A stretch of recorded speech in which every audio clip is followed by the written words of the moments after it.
This is a pendulum-powered lever device. It is being used to tell a story of how much Iggy loves science. As Iggy's arms rock back and forth, we see them trying to figure out whether they want to read their science book or finish building their Automata device. Let's figure out the parts of this device and why it works. Our moving figure is actually a lever. It acts like a seesaw that tips back and forth. Our paperclip is the fulcrum, or the point that the lever rotates around. Foam beads are there to add more space, so the lever can rotate more easily. The moving parts are supported by this fulcrum base that has two sides standing up on a flat piece of cardboard. This pendulum supplies the force that makes our figure move.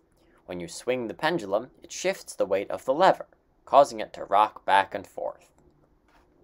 Let's take a closer look inside our device. When we remove this piece of the fulcrum base, you can see the paperclip fulcrum. The pendulum on my device is made from dental floss and a washer. You could experiment with different materials to make your pendulum. The floss is tied to both sides of the figure. If you pull on either side of the floss, the figure will move. To create your device, you'll need to find the balance point of your lever. You can find the balance point by lightly holding your figure with your fingers. If it tilts down, it isn't balanced. Let's check a couple points. That looks good. Now you know where to poke a hole where the fulcrum will go. Can you use your fingers to find the balance point of an object? Pause the video if you need more time. Now that you've found the balance point, you can attach the moving lever to the fulcrum. First, use your push pin to poke a hole where you think the balance point is. Next, take a paperclip that you've straightened and put it through the hole in your lever. See what happens? This spins freely. But unfortunately, the figure isn't balanced, so I will have to try and find the balance point again. You may have to try multiple times to find the correct place to put your fulcrum, but your lever will work much better if it's balanced.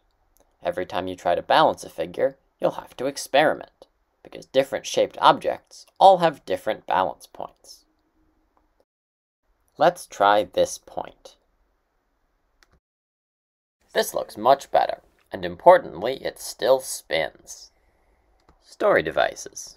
These are pendulum-powered devices that are being used to show a scene from two different Maya stories. This device shows a scene from La Chitona. As La Chitona's arms rock back and forth, we see her dancing at the festival. This device shows a scene from My First Tejido. As the body of the grandmother shifts back and forth, it looks like she's moving closer to check on her granddaughter as she weaves. Now it's time for you to get creative. Decide what story you'd like to work with and draw a picture or choose artwork made by our artist, Zamara Kuyun. The drawings in the student guide will help you create your storytelling machines. Remember, you are engineering it. Be ready to figure out what is and isn't working and how to fix it. Be patient, observe, ask a friend, and think.